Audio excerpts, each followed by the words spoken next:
I'm Caleb, 32, a software engineer from Boston, who built my career from scratch despite growing up with parents who always put my sister Amber first. When I temporarily moved back home to save for a house, I never imagined they'd try to manipulate me into giving up my life savings to bail her out. The moment I discovered their scheme, I knew I had to escape. Before I continue my story, let me know where you're watching from in the comments. Hit that like button and subscribe to see more stories of family betrayal and personal triumph. Growing up in a quaint Connecticut suburb, I always felt like an afterthought in my own family. My parents, Richard and Martha, created a household where my sister Amber's needs and desires consistently overshadowed mine. This wasn't my childhood imagination running wild. The favoritism was blatant and consistent throughout our upbringing. I vividly remember my 10th birthday when my parents canceled my small party because Amber, then 13, had a last-minute opportunity to audition for a local theater production. "Your birthday can wait, Caleb. This is important for your sister's future," my father explained, while helping Amber rehearse her lines. My birthday cake sat in the refrigerator for 3 days before anyone remembered to sing an unenthusiastic happy birthday while I blew out candles on a partially stale chocolate cake. When I earned straight A's in high school, my report card was briefly acknowledged with a nod. When Amber brought home B's and C's, my parents celebrated with dinner at her favorite restaurant. "She works so hard despite her learning challenges," they'd say, though her teachers never identified any learning disabilities. She simply prioritized social activities over studying. College applications followed the same pattern. My parents spent countless hours helping Amber with her essays and driving her to tour potential schools. For my applications, I was handed a book on writing college essays and told, "You're smart, you'll figure it out." And I did. Through determination and countless late nights, I secured an academic scholarship to the State University, where I pursued a computer science degree. Throughout college, I worked part-time jobs to minimize student loans, studied relentlessly, and graduated with honors. My parents attended my graduation ceremony, but left immediately after to attend Amber's community theater performance. I had learned not to expect more. Despite these disappointments, I channeled my energy into building a successful career. After graduation, I landed an entry-level position at a growing tech company in Boston. My work ethic and innovative approach to problem-solving caught the attention of senior management. Within 3 years, I advanced to senior developer, earning respect from colleagues and establishing myself as a valuable team member. My proudest professional achievement came last year when I developed an accessibility application that helped visually impaired users navigate digital platforms more effectively. The app won industry recognition and solidified my reputation as a creative developer with both technical skills and empathy for users. By living frugally and investing wisely, I managed to save $75,000 toward a down payment on a home. Boston's real estate market had other plans, though. A sudden housing boom pushed prices beyond what I had anticipated, and my rent increased by 30% when my lease renewal came up. Continuing to rent at the higher rate would significantly slow my progress toward homeownership. That's when my parents suggested what seemed like a reasonable solution. Move back home, temporarily pay a modest rent of $500 monthly, significantly less than Boston prices, and accelerate my savings. The offer came during a Sunday phone call that felt unusually warm. "We're proud of what you've accomplished, Caleb," my father said. "This could help you reach your goals faster."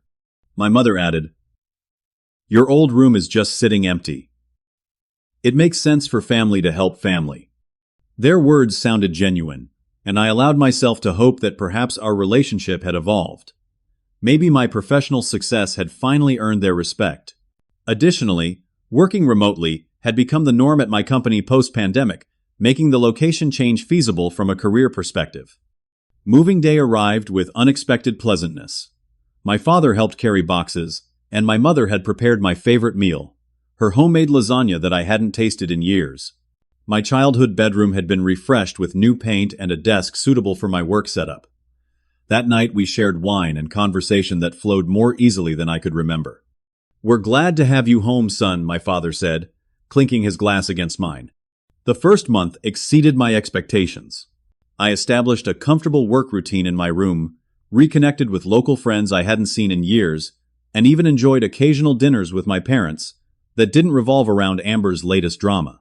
They asked questions about my job and seemed genuinely interested in my projects. One evening, my mother knocked on my door with a newspaper clipping about local tech innovations. "I saw this and thought of you," she said. A small gesture that nonetheless felt significant after years of invisibility. I started joining my father for weekend morning runs, something we'd never done before. During these outings, he asked thoughtful questions about my industry and career plans. I began to believe that perhaps time and distance had healed old wounds, and that as adults, we could forge a healthier relationship. This arrangement is working out well, I thought, as I transferred another substantial chunk of money to my savings account at the end of the month. My homeownership goal seemed within reach, and I had gained something unexpected, what appeared to be a more balanced family dynamic. For the first time in years, I felt optimistic about my relationship with my parents. The peaceful routine I had established came to an abrupt halt 6 weeks after I moved in. I returned from work to find my parents sitting at the kitchen table with serious expressions. "Caleb, we need to talk." My father began his tone, immediately triggering my childhood anxiety. "Your sister is moving back home next week." The announcement came without any prior discussion or consideration of how it might affect me. Amber, now 35, was returning from California after her acting career had failed to materialize, despite 7 years of almost breakthrough roles and countless service jobs. "She's going through a tough time," my mother explained, her voice taking on the familiar protective tone reserved for Amber. "The entertainment industry can be so cruel, and she's accumulated some debt trying to make it work."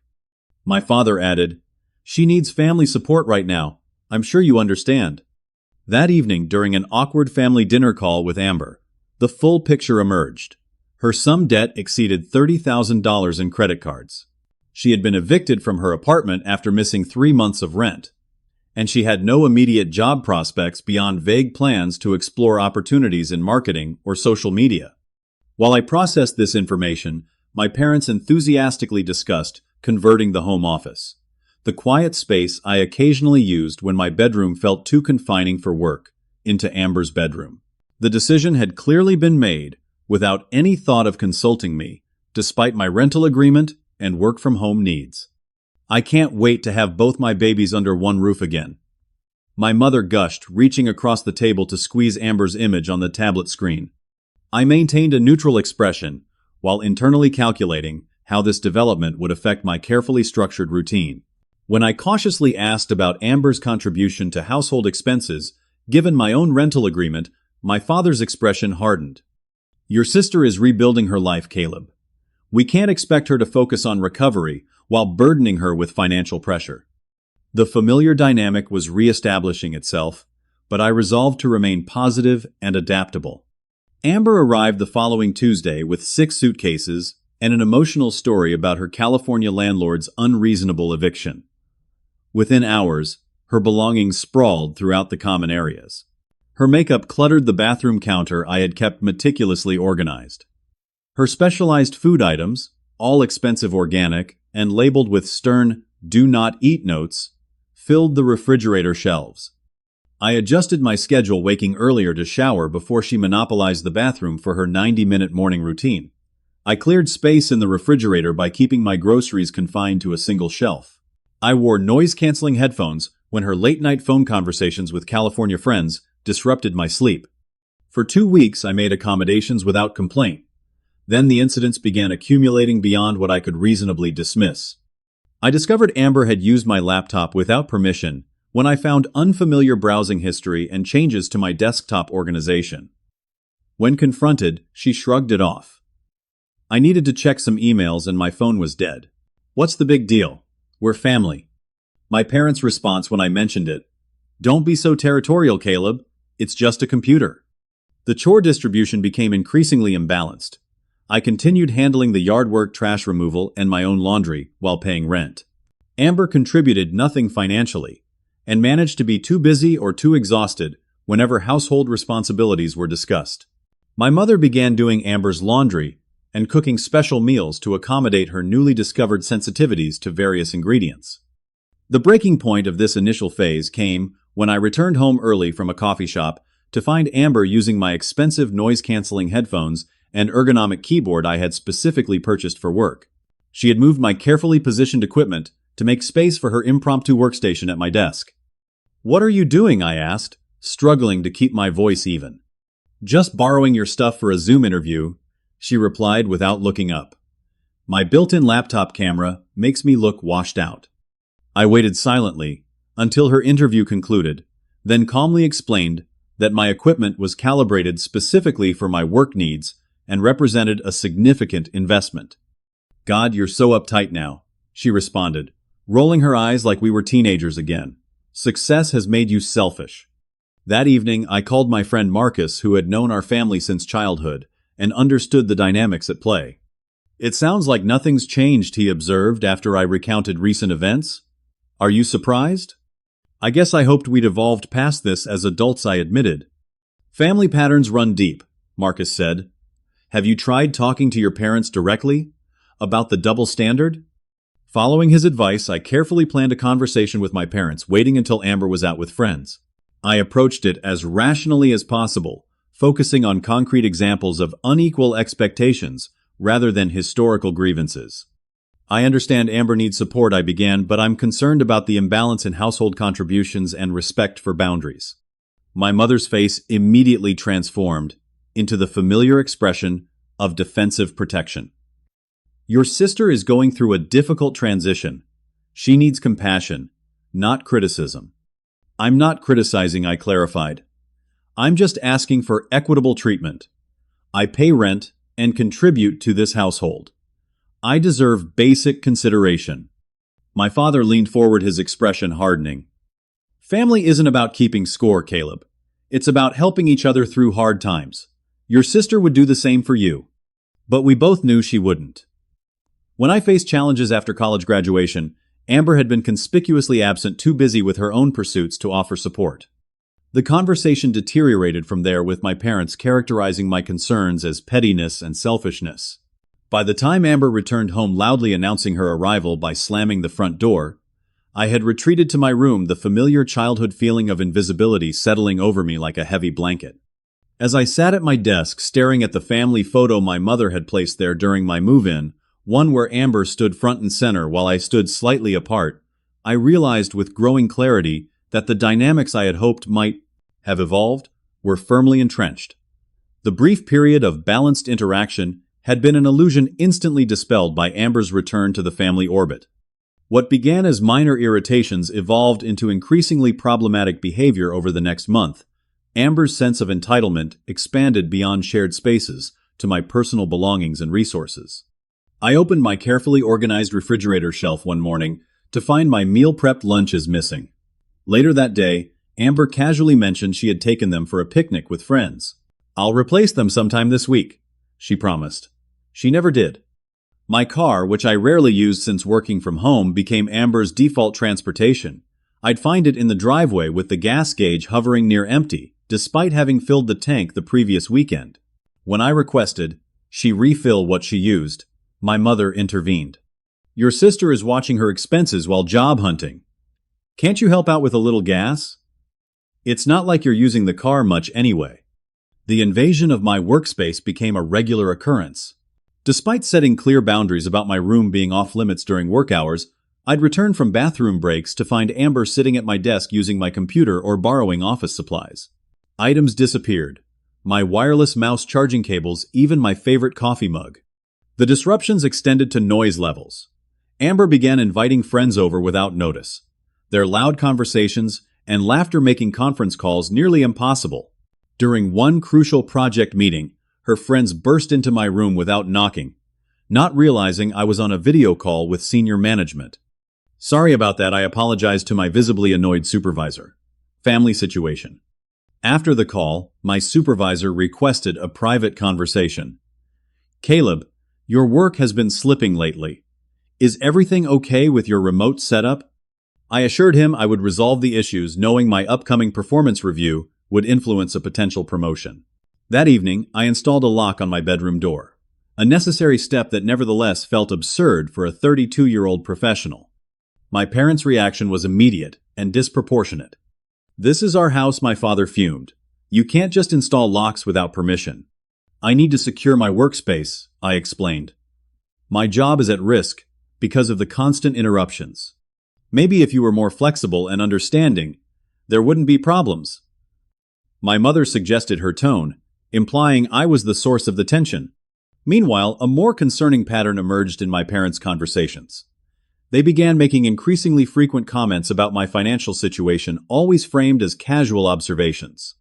"It must be nice having such a substantial savings account," my father remarked during dinner. "Your sister was saying how a small investment could help her launch that social media consulting business she's planning," my mother added. These hints appeared in various forms. "When I was your age, I was already helping support your grandparents. Family resources should support whoever needs them most at any given time. Your sister has always been so generous. Remember when she gave you her old laptop in college?" The laptop in question had been 4 years old, barely functional, and given only after Amber had received a newer model as a gift from our parents. The financial pressure escalated when household items I had purchased began disappearing. The premium coffee I bought for mornings vanished within days. The streaming service I paid for was constantly in use when I wanted to watch something. The high-speed internet upgrade I had financed for my work needs was strained by Amber's constant video calls and movie streaming. One evening, returning from dinner with Marcus, I found my bedroom door ajar, despite having locked it. Inside my desk drawers showed subtle signs of having been searched. My filing box containing financial statements was slightly misaligned from its usual position. A cold feeling settled in my stomach as I methodically examined the room. Nothing appeared to be missing, but the violation was unmistakable. I confronted my parents in the living room, where they were watching television with Amber. "Did someone go through my room today?" I asked directly. An uncomfortable silence followed, before my father cleared his throat. "I needed to check the window for a draft. Your mother thought she felt cold air coming from there." The excuse was transparent. We were experiencing a heat wave, and my window faced the sheltered side of the house.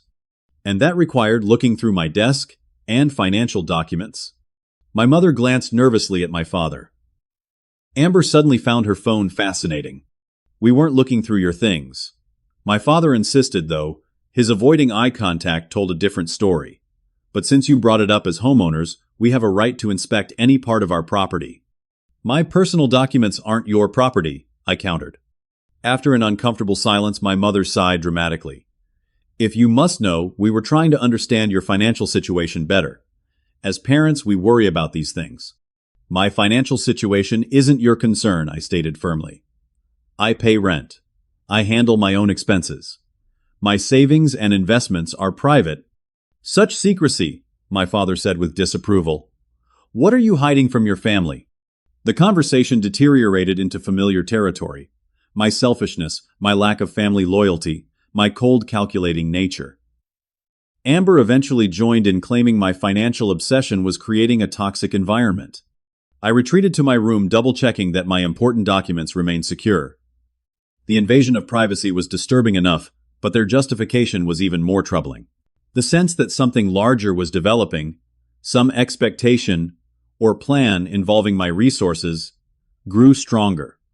That night, I overheard a conversation between my parents and Amber in the kitchen below my room. "He's so rigid about money," Amber complained. "It's not healthy." "We'll talk to him soon," my father assured her. "He needs to understand the bigger picture." "Once everything's explained properly, he'll come around," my mother added. "He just needs to recognize his responsibility to the family." I lay awake for hours, the phrases echoing in my mind. Responsibility to the family had always been selectively applied in our household and always seemed to flow in one direction, toward supporting Amber's needs and wants. The following morning, an email notification appeared on my phone. "Upcoming family financial discussion, Saturday, 7 p.m. The message, sent by my father to both Amber and me, included a calendar invitation with a cryptic note: "Important matters to discuss regarding family financial planning and mutual support." A sense of dread settled over me as I accepted the invitation. Whatever they had been building toward was about to be revealed, and based on the patterns I'd observed, I suspected I wouldn't like what was coming. Saturday evening arrived with an unusual formality. The dining room table had been cleared of its normal clutter and set with placemats, a clear signal that this was meant to be a significant family occasion. My mother had prepared an elaborate meal, including my favorite dessert, which immediately heightened my suspicion. In our family, such efforts typically preceded difficult conversations or requests. My father sat at the head of the table, a manila folder placed precisely before him. My mother positioned herself at his right, while Amber sat across from me. Her expression, alternating between nervous and expectant. The tension was palpable as we progressed through dinner with forced small talk about neighborhood news and distant relatives. Once the dessert plates were cleared, my father cleared his throat and opened the folder. Caleb, we've called this family meeting because we need to discuss some important matters that affect all of us. He began his tone reminiscent of his business negotiations. As you know, family is the most important support system anyone can have. We support each other through challenges. My mother nodded emphatically. That's what makes us family. Being there for each other when it matters most. My father continued. Amber has been going through a difficult period. He slid a document across the table. A detailed list of debts totaling $47,000, credit cards, personal loans, unpaid rent, and medical expenses. I've been dealing with some health issues. Amber interjected, her voice suddenly fragile. The California doctors found some concerning symptoms that need specialized treatment. This was the first mention of any health concerns. My parents' expressions reflected practiced concern, but something felt rehearsed about the revelation. What kind of health issues? I asked.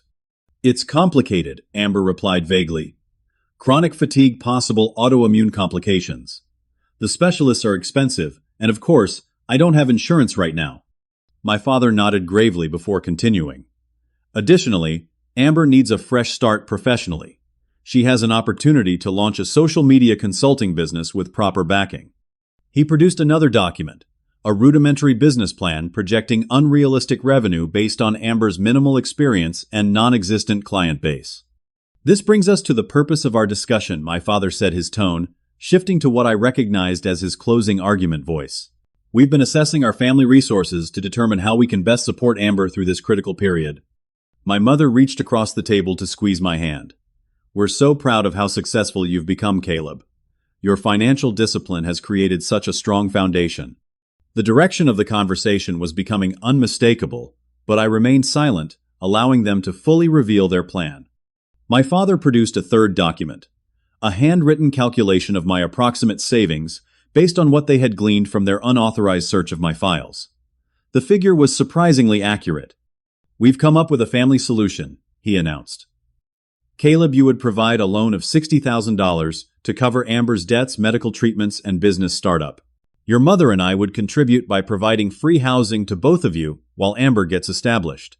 The word loan was clearly a formality, as the next page detailed a repayment plan spanning 8 years with no interest, essentially ensuring the money would never be fully returned.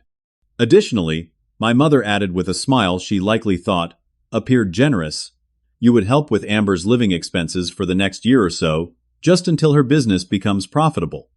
Amber dabbed at her eyes with a tissue. I know it's a lot to ask, but I would do the same for you. Remember when we were kids, and I let you have the last cookie that one time? The absurdity of comparing a childhood cookie to $60,000 might have been comical if it weren't so insulting. We've already spoken with our financial advisor, my father continued, ignoring my silence. You can withdraw the funds from your savings with minimal penalty. We've drafted the paperwork for a family loan agreement to make everything official. He slid the final document toward me, a partially completed loan agreement with signature lines already labeled. The entire scene suddenly crystallized with perfect clarity. Their invitation for me to move home hadn't been motivated by parental concern for my housing costs. It had been a calculated move to position me for this extraction of resources. The earlier search of my financial documents, the escalating comments about family responsibility, the strategic deployment of Amber's alleged health concerns, all had been building to this moment. You've planned this from the beginning, I said quietly, since before I moved back. My father's momentary discomfort confirmed my suspicion before he recovered. We've been concerned about your sister for some time, yes. When you mentioned your housing situation, we realized there might be a solution that helps everyone. Helps everyone, I repeated. How exactly does giving away most of my savings and indefinitely supporting Amber help me? Family isn't about keeping ledgers. My mother responded, her tone hardening slightly. It's about supporting each other. Supporting each other implies reciprocity, I pointed out. When have you ever asked Amber to support me? Your sister has different challenges, my father replied dismissively. You've always been the capable one, the stable one. So, I'm punished for being responsible, while Amber is rewarded for her poor decisions. Amber's face flushed with anger. That's so cruel. You have no idea what I've been through. This isn't about punishment or reward. My father insisted, his patience visibly thinning. This is about recognizing that you're in a position to help, and that's what family does. And if I don't agree to this plan? I asked. The temperature in the room seemed to drop several degrees. My mother's expression shifted from persuasive to disappointed. We never thought you'd be so selfish. After everything we've done for you. What exactly have you done for me? The question escaped before I could filter it, releasing years of suppressed resentment. My father stood abruptly.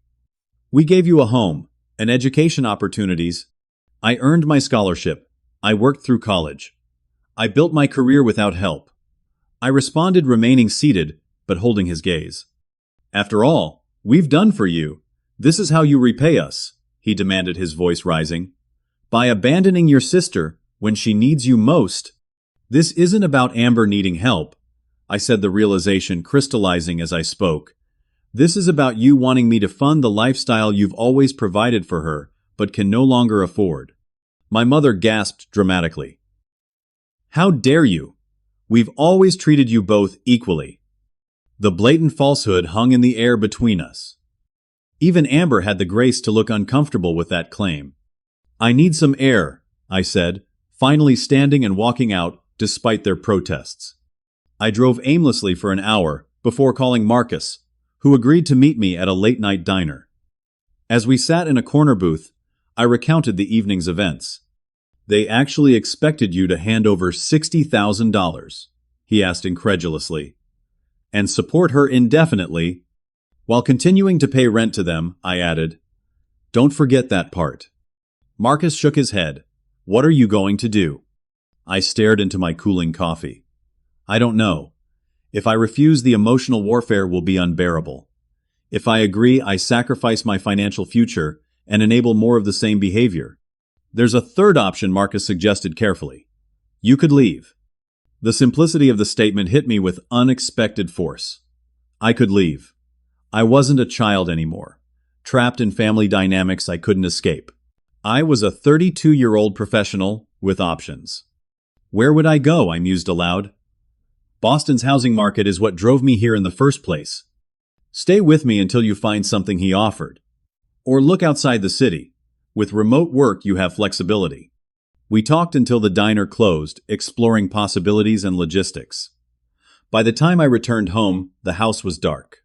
A note on the kitchen counter read, Hoop he. We'll continue our discussion tomorrow. Sleep on it, and consider your family obligations. Dad?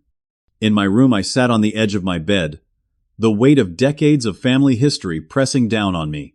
The pattern was clear and unchangeable. Amber's needs would always come first, and I would be expected to sacrifice without complaint. I opened my laptop and began researching apartments in commutable distance to Boston. As listing after listing appeared on my screen, a sense of possibility began to replace the suffocating feeling of being trapped. The decision crystallized with surprising clarity. I needed to escape this toxic dynamic, not just for my financial security, but for my emotional well-being. As dawn broke, I had formulated the beginnings of a plan. I would not engage in further fruitless discussions or emotional manipulation. I would take decisive action to reclaim my independence and establish the boundaries that discussion alone could never achieve. The path forward was suddenly clear, though I knew execution would require careful planning and resolve. The next morning, I texted Marcus, need to talk strategy. Coffee at 10. Within hours, we had outlined a comprehensive exit plan designed to minimize confrontation while maximizing my chances for a clean break. First priority, secure new housing. Marcus advised as we hunched over his tablet in a corner of the busy coffee shop. Everything else follows from that. Through a realtor friend of Marcus, I discovered a promising apartment in a renovated building in Medford, close enough to commute to Boston when necessary, but far enough from my parents' home to discourage drop-ins.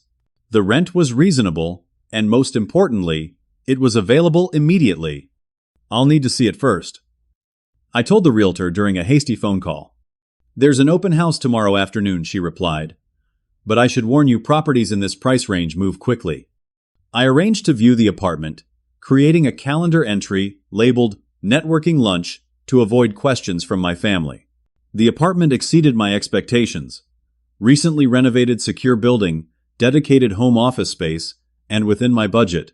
I submitted an application on the spot, paying extra for expedited processing. Now we need a timeline, Marcus said that evening, as we developed the next phase at his apartment. How long to get everything in order? We created a detailed calendar working backward from a move date 2 weeks out when my parents and Amber would be attending a cousin's wedding 3 hours away, a full-day event they had mentioned repeatedly. The next phase involved quietly retrieving important documents and valuables. I made a trip to my bank ostensibly for a routine meeting, and secured a safety deposit box for my birth certificate, passport, and irreplaceable family photographs. I transferred a portion of my savings to a new account at a different bank, ensuring I would have immediate access to funds regardless of any potential family interference with my primary accounts.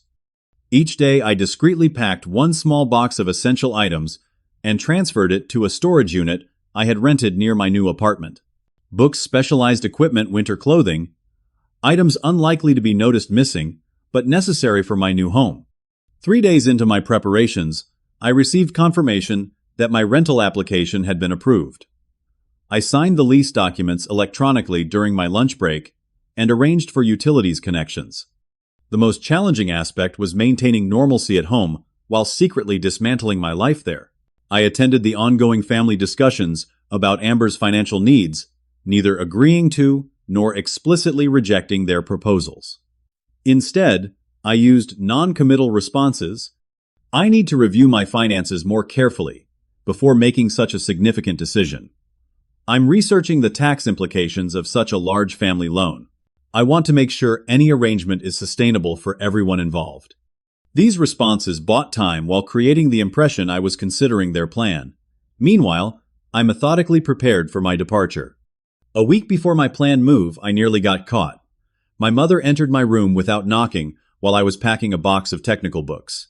"What are you doing with those?" she asked, her tone immediately suspicious. "Donating them to the library," I improvised. "They're outdated editions and I need to clear some space." She seemed to accept the explanation, but lingered longer than necessary, her eyes scanning the room for other changes. After she left, I became even more cautious, only packing when I was certain the house was empty or during the early morning hours when everyone was asleep. The pressure from my family intensified as days passed, without my agreement to their financial scheme. My father began leaving financial articles about family support on my desk. My mother increased her emotional appeals, including tearful reminiscences about how we've always taken care of each other. Amber alternated between cold silence and sudden attempts at bonding, clearly coached by our parents to improve our relationship before the big ask. 2 days before my planned departure, my father cornered me in the kitchen. "We need your decision by this weekend," he stated firmly. "Amber's medical consultation is scheduled for next week, and we need to make financial arrangements." "I understand," I replied neutrally. "I'll have an answer by then." The day before the move, I confirmed details with the professional movers I had hired, emphasizing the need for efficiency and discretion. I had selected a company from outside our immediate area to reduce the chance of my parents learning about my plans through local connections. When Saturday morning arrived, the day of the wedding, and my escape, I maintained the pretense of normality, wishing my family a good time at the event. As soon as their car disappeared down the street, I called the movers to confirm they were en route. The next 4 hours passed in a blur of activity. The moving team worked with impressive efficiency, loading my remaining furniture and boxed possessions into their truck. By early afternoon, my room was empty, except for the bed frame and dresser that had belonged to the house before I moved in. I stood in the center of the bare room, memories flooding back, not just from these recent months, but from my childhood. The space that had never truly felt like mine, in a family where I had always been secondary. A strange mixture of grief and liberation washed over me. On the perfectly made bed, I left a letter I had carefully composed over several days. Dear Mom, Dad, and Amber, by the time you read this, I will have moved out. I've secured my own apartment and will be continuing my life independently. Our recent discussions have made it clear that we have fundamentally different understandings of family responsibility and mutual support. While I care about all of you, I cannot sacrifice my financial security and future to sustain patterns that are ultimately unhealthy for everyone involved. I am not abandoning the family, but I am establishing necessary boundaries. I will be unavailable for the next few weeks as I settle into my new place and process these events. Please respect this space. I wish you all well, and hope that with time and distance, we might establish a more balanced relationship. Caleb. I placed my house key beside the letter, took one final look around, and closed the door on that chapter of my life. By late afternoon, I was in my new apartment, surrounded by boxes, the reality of my decision finally hitting full force. I turned off my phone, knowing it would soon be flooded with messages once my family returned home. The silence of the new space was both terrifying and exhilarating. For the first time in months, I was truly on my own terms. That evening, Marcus and 2 other friends helped me assemble essential furniture and organize enough of my belongings to make the space functional. We ordered pizza and christened the apartment with a simple toast to new beginnings and healthier boundaries. After they left, I stood on my small balcony overlooking a quiet street, watching darkness settle over unfamiliar buildings. The mixture of emotions was complex: relief and anxiety, sadness and hope, loss and possibility. I had escaped the immediate trap, but I knew the repercussions were just beginning. I slept that night on a hastily assembled bed, surrounded by boxes and uncertainty, yet with an underlying sense of peace that had eluded me for months. Whatever came next would be challenging, but it would be on my terms, a freedom worth the difficult path ahead. The first indication of my family's reaction came at 8:17 p.m., approximately the time they would have returned home from the wedding, to find my room empty and my letter on the bed. My phone, which I had temporarily switched back on, exploded with notifications. 7 missed calls from Mom, 5 missed calls from Dad, 12 text messages, 3 voicemails. I listened to the voicemails, each progressively more emotional. Caleb, it's Mom. We just got home and I don't understand. Please call us immediately. This is your father. Whatever game you're playing needs to stop now. Call home at once. Caleb, it's Mom again. We're worried sick. This is cruel and unnecessary. Please just let us know you're safe. The text messages followed a similar pattern, beginning with confusion, progressing to anger, and culminating in emotional appeals. I sent a single reply to both parents: I'm safe and well. As explained in my letter, I need space and time. I'll reach out when I'm ready to talk. Then, I turned off my phone again, giving myself permission to focus solely on settling into my new home for the next 48 hours. By Monday morning, I had created enough order to resume working remotely. I powered up my professional laptop, notified my supervisor of my address change, and immersed myself in coding, finding comfort in the logical structures of programming after the emotional chaos of recent weeks. By midweek, I felt established enough to check my personal email. The inbox contained multiple messages from my parents, each more desperate than the last. My father's emails were shorter, demanding explanation and expressing disappointment. My mother's were lengthy emotional appeals, alternating between guilt, "How could you do this to us?" and concern, "We just want to know you're okay." Most revealing was an email from Amber. "I don't know what Mom and Dad said to make you freak out like this, but you're making everything worse. They're talking about using their retirement savings to help me instead. Is that what you wanted? To force them into financial risk at their age?" The manipulation was so transparent, it almost made me laugh. Clearly, they had never intended to use their retirement funds, but were now using the threat of doing so as leverage. The fact that Amber so readily deployed this tactic confirmed my decision to leave. I composed a brief factual response to my parents. I am safe and well established in my new apartment and continuing my professional work. My decision to leave was not impulsive, but carefully considered after recognizing that our family dynamics have become unhealthy for all involved. I will need several weeks of minimal contact to process these events. I will reach out when I'm ready for conversation. The next phase of their campaign involved extended family. My phone began lighting up with calls from aunts, uncles, and cousins, each just checking in but clearly briefed to gather information. To those I was close with, I offered reassurance that I was fine, but needed space. To the more distant relatives clearly enlisted as flying monkeys, I simply didn't respond.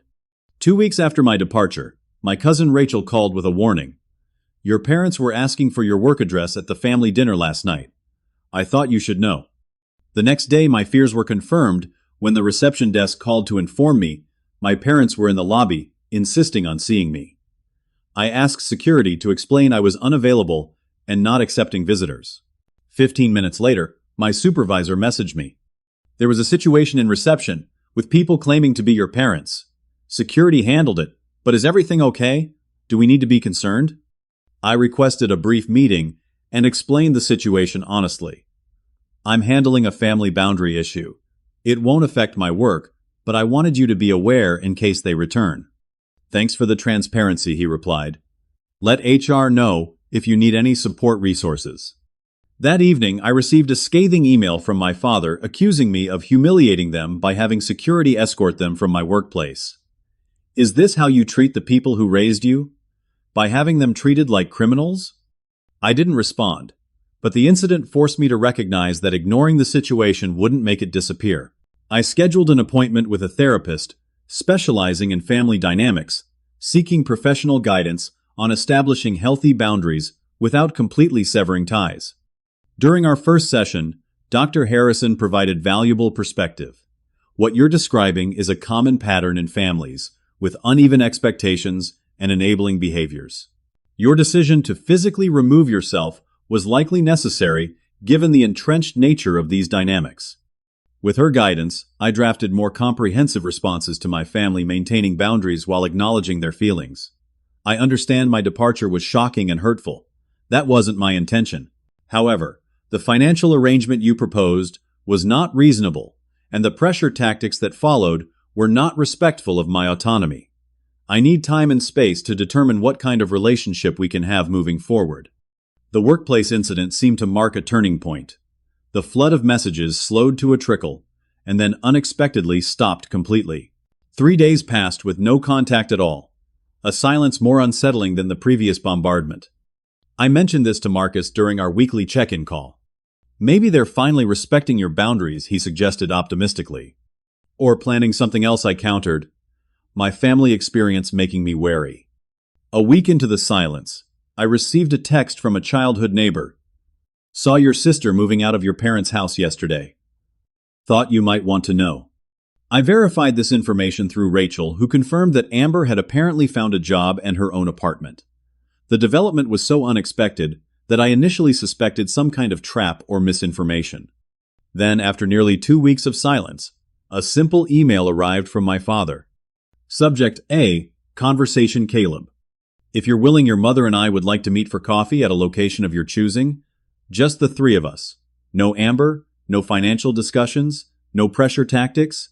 We have some things we need to say to you, and we're prepared to listen to what you have to say to us. Let us know if this is possible. Dad. The message was unusually restrained for my father. No guilt trips, no demands, no emotional manipulation. After consulting with my therapist, I agreed to meet them at a coffee shop equidistant between our homes. Neutral territory, where I could easily leave if necessary. As I drove to the meeting, I prepared myself for potential scenarios. Another financial request, disguised as reconciliation, emotional manipulation, or even an ambush with Amber present, despite their promise. What I wasn't prepared for was what actually occurred. I arrived at the coffee shop 15 minutes early, selecting a table with a clear path to the exit and ordering a simple black coffee to calm my nerves. My parents entered exactly on time, looking somehow diminished. My father without his usual commanding presence, my mother's carefully maintained appearance slightly less polished than normal. They spotted me and approached cautiously, as if afraid I might bolt. No hugs were attempted as they settled into their chairs. Thank you for meeting us.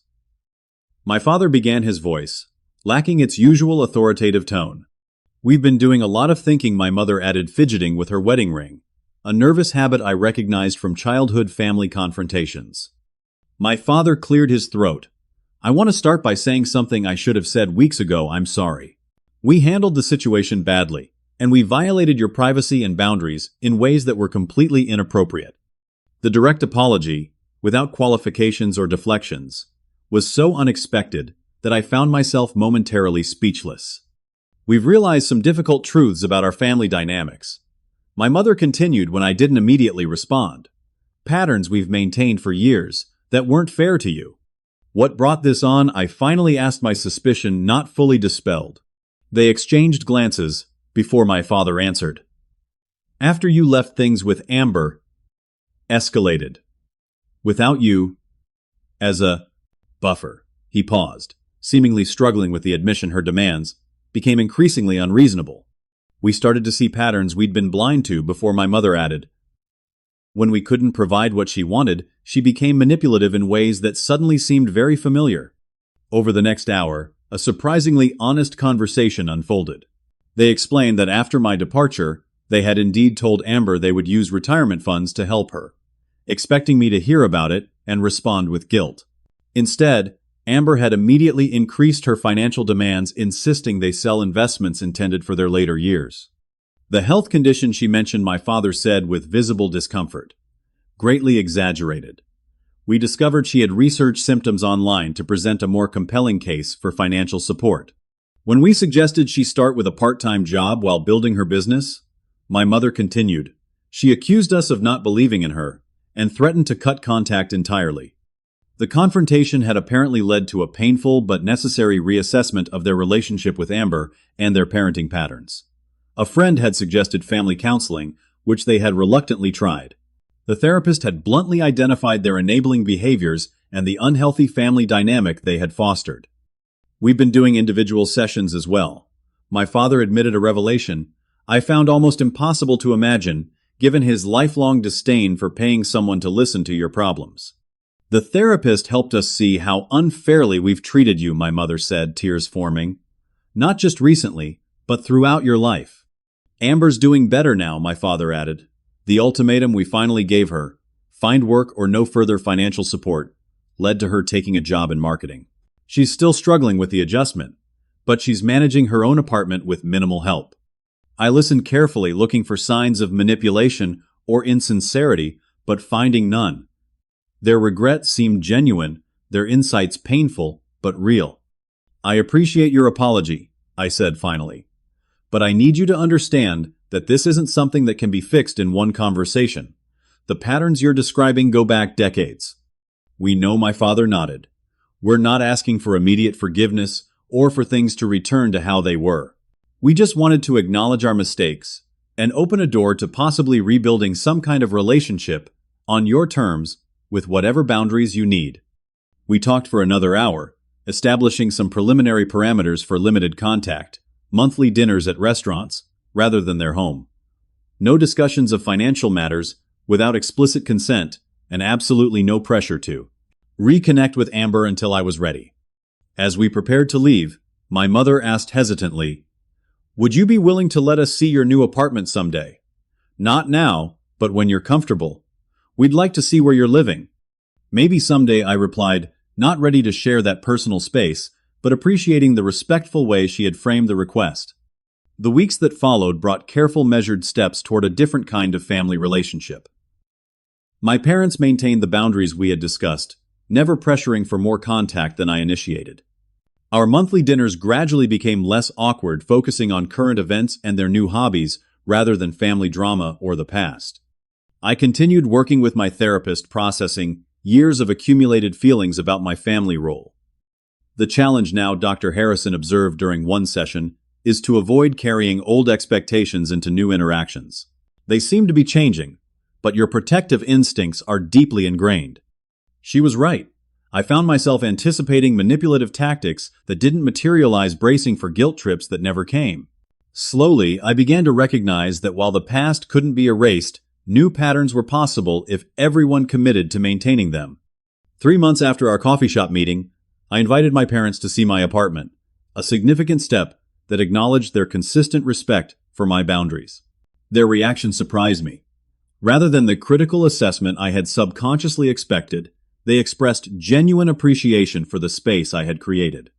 "This suits you," my father observed, noticing my organized home office and the programming books neatly arranged on custom shelves. "It reflects your precision and creativity." The comment, specifically acknowledging qualities he had rarely recognized before, indicated a shift in how he saw me. Over the following months, our relationship continued evolving. My mother began sending articles about technology innovations without any accompanying guilt messages. My father occasionally asked thoughtful questions about my work that showed actual interest rather than judgment. We established a new tradition of Sunday morning video calls, brief but pleasant check-ins that felt supportive rather than obligatory. 6 months after my departure, they shared news that demonstrated their ongoing efforts to change. They had started setting financial boundaries with Amber, refusing to bail her out after another impulsive decision.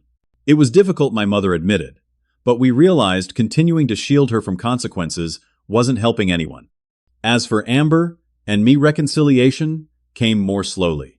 We exchanged cautious text messages on birthdays and holidays, eventually progressing to occasional coffee meetings, where we began the complicated process of redefining our sibling relationship without our parents' influence shaping the dynamic. A year after that fateful family meeting that had revealed their financial scheme, I sat on my apartment balcony reflecting on the unexpected journey. The painful rupture had ultimately catalyzed necessary change for everyone involved. My parents were learning healthier relationships with both their adult children. Amber was developing financial independence and responsibility. And I had established the boundaries necessary for my well-being while maintaining family connections on more equitable terms. The experience had taught me lessons I now carried into all relationships: that love without respect is ultimately destructive, that helping others sometimes means allowing them to face consequences, that establishing boundaries isn't selfish but necessary for authentic connection, and that family obligations should flow in multiple directions rather than being one-sided expectations. Most importantly, I had learned that creating distance, even when painful, can sometimes be the catalyst for healthier closeness later. By refusing to participate in unhealthy patterns, I had ultimately created space for something better to develop. As the sun set over my neighborhood, now familiar and truly mine, I felt a sense of peace that had once seemed impossible. The journey hadn't been easy, but it had led to growth for everyone involved. Family relationships would always be complex, but they could evolve when everyone committed to more authentic, respectful connections. Have you ever had to make a difficult decision to establish boundaries with family? What helped you maintain those boundaries when pressured to fall back into old patterns? Share your experiences in the comments below, and don't forget to like and subscribe for more stories about navigating complex family dynamics. Remember, sometimes the hardest choices lead to the healthiest outcomes. Thank you for listening to my story, and I wish you courage in your own journey toward balanced, respectful relationships.